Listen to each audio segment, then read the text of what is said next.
Ja, og jeg vil starte med at definere en anden gradsligning, så vi siger f(x) er lige med a gange x i anden plus b gange x plus c.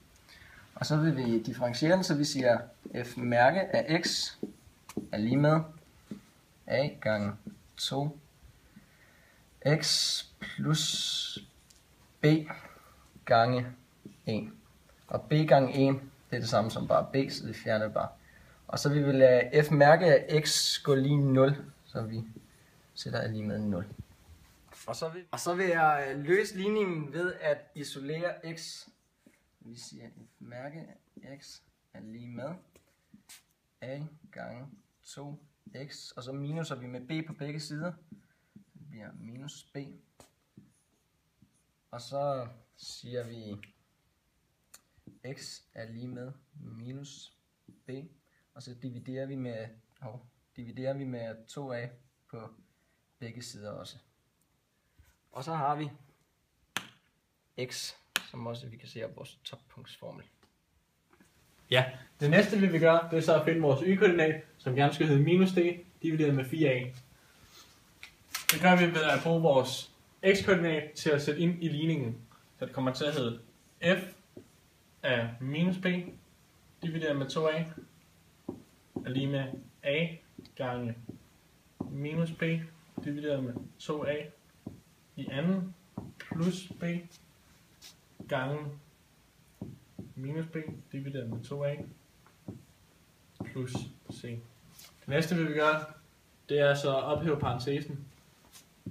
Så det kommer til at hedde a gange b i anden, divideret med 2 i anden gange a i anden.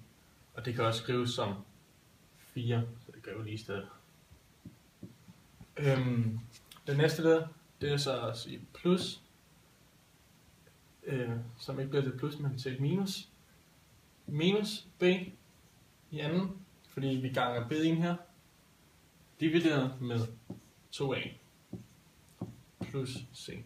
Så har vi ophævet parenteserne, og det næste led, det er så, at vi ganger a ind i vores celler heroppe. Så det vil sige a gange b i anden, divideret med 4a i anden, minus b i anden, divideret med 2a plus c. Godt. Så kan vi reducere det ved at sige, lad dette a gå ud med i andet her, så det kommer til at hedde b anden divideret med 4a minus b anden divideret med 2a plus c. Og vi kører videre herfra ved at skabe en fælles nævner. Og det gør vi ved at sige b anden divideret med 4a minus b anden gange 2 divideret med 2a gange 2 og plus c. Det vil komme til at se sådan her ud. b anden divideret med 4a minus 2b i anden divideret med 4a plus c.